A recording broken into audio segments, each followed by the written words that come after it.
how was I going to come up and not just be a one-hit wonder?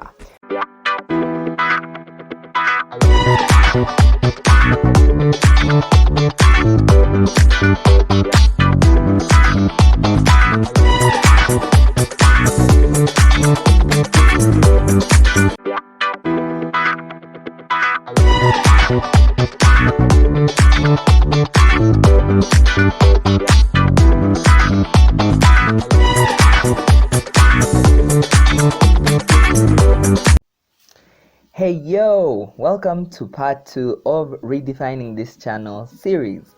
Today we explore the origins of this channel. In history, we always like talking about the origins of an empire before we went deep into it. So I must say I didn't give a long list of events that led to me starting this channel. In my first video a year later, I have come to make amends. If you haven't already subscribed to this channel, it will be an amazing ride. I'll highlight 4 events which led to the formation of this channel. 1, a disaster. 2, an abundance externally. 3, a piece of paper. And 4, an abundance internally. So let's get into it. Number 1, lockdown, the disaster. A day after my 21st birthday, we were still right in the middle of the COVID-19 pandemic. One of those disasters that affects the entire world, usually once in most people's lifetimes. It was pretty new for many people my age and below, and I even bet 15 years older. We had only read about these wars and past pandemics. The closest thing our parents used as a reference to prepare us for dark times ahead was the rule of the former president Idi Amin. It was a time when we were forced to be at home. Really, one would run out of things to do, have nowhere to go. Some people would be also pretty scared, always living in fear of the pandemic. Are they going to get sick? Is someone in their family going to die? I don't know. And you would have to interact with the same people every day. It will forever be written in history that in order to find out when this channel started, one would have to look back at one of the darkest times in the early 2000s. Number 2, consuming lots of other content, the external abundance. So the disaster was here, but all this time alone, and having spent my last month before the lockdown into mentorship programs, one thing my eyes had been open to was personal growth content on YouTube, especially by entrepreneurs, people who had built autonomous companies, sustaining themselves, employing millions, and having a great impact on the world. Video after video I watched of the likes of Vusi Tembekwayo, Gary V, Grant Cardone, the Bitatures, Aaron Maney aka Mr. Who's the Boss, Logically Answered by Harry, Robert Kiyosaki, Daily Motivation, Motivation Hub, Jim Legion, later on, Ed Milet, Tom Bilyeu, and Stephen Bartlett. It was incredible how much could be achieved and how their messages were tailored around the long-term game, with the necessary steps to get out of the rat race, achieve financial freedom, and still have a full life. All this while I was still part of the mentorship class, so there was no shortage of content. Number 3, the dream chart, the piece of paper with a twist. Straight out of the mentorship class and the second habit of the 7 habits of highly effective people, begin with the end in mind, hence the dream chart was born. My earliest goal there was to publish a book by 2022. So when I looked at it in 2022 and thought I had missed it, I re-evaluated and I realized that the YouTube channel was the book. 6 months before I predicted it, I had started releasing bits of it digitally in form of YouTube videos.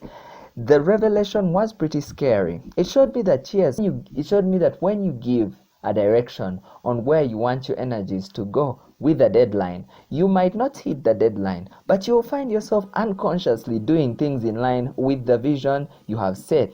Astonishing. Though I do not heavily subscribe to the law of attraction. Number 4, having lots to share. That is the internal abundance. My friends have always said that I am a fountain of stories, knowledge, and what we call jazz these days in slang. I wondered of what use it would be. I wondered of what use it would be. I was glad it was useful for friends in one-on-one conversations, and maybe I could reach more to have these types of conversations. Plus, for a long time, I was angry with our school system that taught us so much English. Some of us got tired of repeating verbs, adjectives, adverbs, and nouns for over 6 years across primary and secondary, yet we couldn't earn a dime from it, or we just hadn't found a way. If you watch my first video, which is always the worst for a YouTube content creator, unless someone really invests in making the rest bad, I was preparing for a contest and also wanted to build the 10,000 hours of mastering a skill which Malcolm Gladwell wrote about in his book Outliers, The Story of Success, so that I didn't feel so unprepared before a big business pitch. And surely it felt more fluid in the Stanbic National Schools Championship pitches of 2021 and 2022. There are videos about both in the description. Number 5. Bonus: turning what seemed petty into something productive. Many YouTubers begin with what looks like a lot of hard work masked by insecurity. So yes, I came to YouTube kind of because nobody could listen to all my stories. Yes, some people tried, but I assure you it is an uphill task. Yet there was the sheer expanse of the internet, always here to listen or not.